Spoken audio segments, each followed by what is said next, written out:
Before I begin my speech, I would like to ask one question to all the people in this auditorium.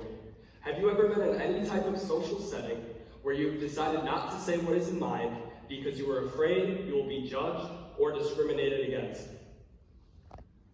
After seeing the sea of hands just raised in front of me, as well as me knowing myself, I have felt that exact way. I would like to ask you all one more question, or at least tell you it. Please never do that again. After being in high school for 4 years now, and approaching my final days before graduation, I have made a groundbreaking discovery. Nearly everyone around me is fake. Almost every single person I have met in this thing we call high school has been fake, shit-talked their peers, and completely disrespected or told people around them that they like them, yet when they turn around and one of their friends is there, they go, yeah, I actually don't. It's embarrassing to me, and it's honestly sad. I have seen so many people, when a person walks into that room, they go, before they're there, they say, yeah, I really don't like this person. And then the second they walk into the room, their entire demeanor changes. And it's now their best friend. It's now someone who they've known since they were young, and they love talking to them every single day. And that is just what we call high school. There's a quote by Edwin Elliot that I absolutely love. By being yourself, you bring something into the room or world that was not there yet before. It is a quote that personally touches me because I had struggled for many years of not wanting to say what was on my mind because I was afraid I would be judged. And there were times I did speak up, and I was completely shit on. All of my peers would look at me and laugh. They would tell me that that was something stupid to say, but now I realize you need to be yourself.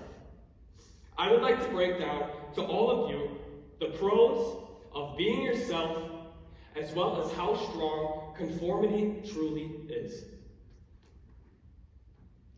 To start with the upsides, there are too many to count, but I will slim it down to a few select ones because I really don't want to bore. For starters, you will need to sort out all people who could possibly drag you down. The people who, when you say, I have a dream to become famous, I would like to become a singer, I would like to become a doctor, they look at you and laugh. And they say, are you serious? Are you serious you want to do that? That's not going to work.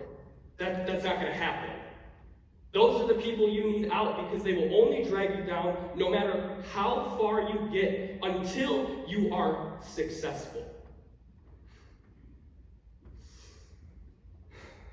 Being around successful people, or at least people who believe in you, will only do one thing for you. It will only boost you up. It will only make you more successful, or at least want to become something more than you are now, because you will see people around you going up in their own personal ways. Secondly, please ask yourself, can you see the people sitting around you, or the people you call your friends, around you 5 years from now? Will they be in your life 5 years from now? And if you can say yes, you have struck gold. You're very lucky, but for a majority, you may look around and say, yep, I will never see this person again in 5 years. Because for a majority of people, you won't. An example of a real true friend is one of my best friends named Tyson. Even though he went to a different college over an hour away, which honestly is not a very long distance, he checks in on me nearly every single day. He asks me, how was work? How was school? How was the gym? He asks me nearly every single day and checks in on me in different types of ways. Because that's a real friend. He actually cares. He cares about my success. He cares about how well I do in my day-to-day activities. And he genuinely is someone I can say always will have my back. Furthermore, you need people around you who will make you prosper. Keep in mind, you are adding something to a room every single time you walk into it and you say what is on your mind. I have friends, such as Tyson, who, after a long day, for me personally, I will finish a full school day during my work release, go to the gym for around 1 hour, go to work at 3 o'clock, end work at 11:30, come back home, do homework for another hour to 2, and wake up the next morning at 5:30 or 6 in the morning for school. I've had many days where I've said to myself, I feel like dropping down and quitting.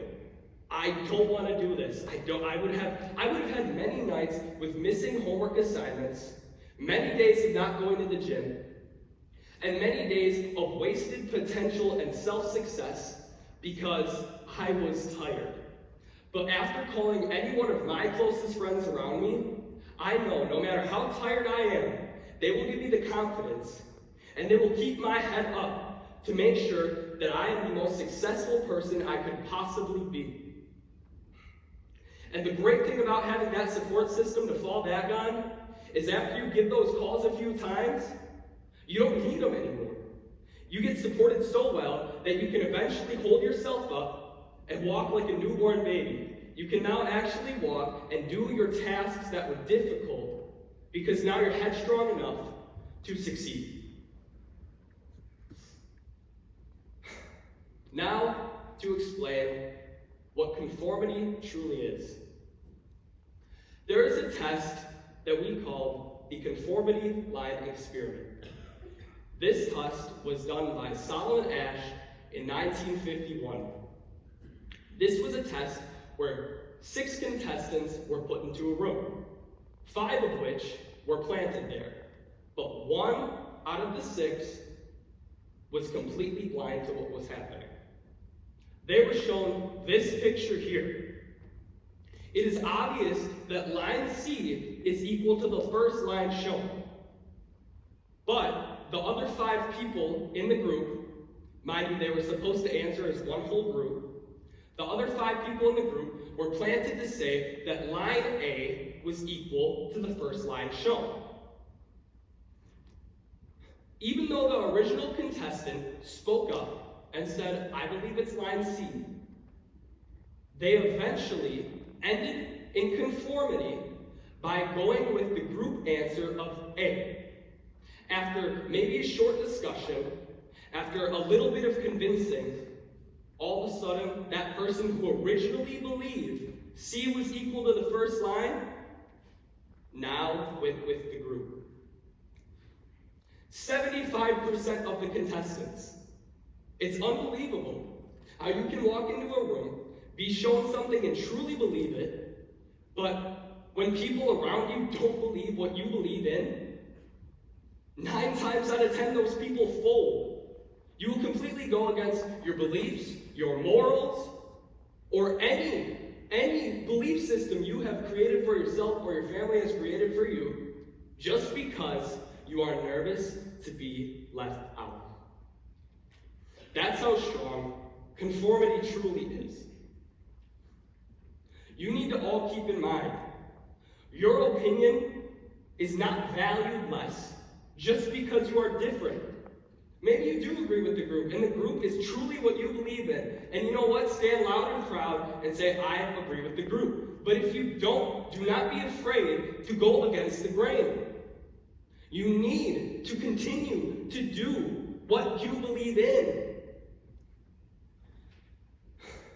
By disagreeing with the majority, it does not diminish the value of your true opinion.